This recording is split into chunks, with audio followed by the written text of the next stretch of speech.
បាទជំរាបសួរបងប្អូនពុំមិញទាំងអស់គ្នាថ្ងៃនេះមានប្រភេទក្បាលបូប៊ីស្តុង34ប្រភេទបោះតៃវ៉ាន់រូបត្រីបាទរូបត្រីផុសហើយសម្រាប់បងអូនពុំមិញដែលធ្លាប់ប្រើរូបត្រីផុសនេះគឺដឹងគុណភាពវាគឺធន់ប្រើមែនទែនសំបីពីច្រើន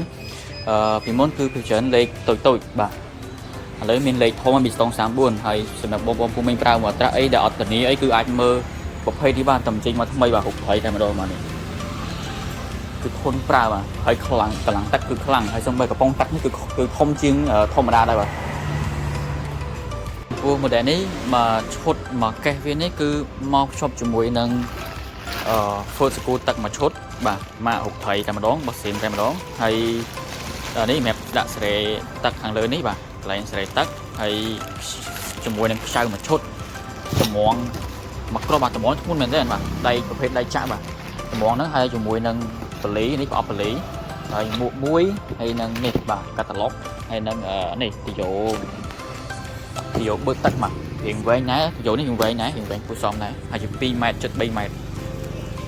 បាទហើយចឹងសម្រាប់បងប្អូនពុំមានតម្រូវការគឺអាចមើលបានឈុតនេះគឺគុណភាពខ្ពស់មែនទែនបាទ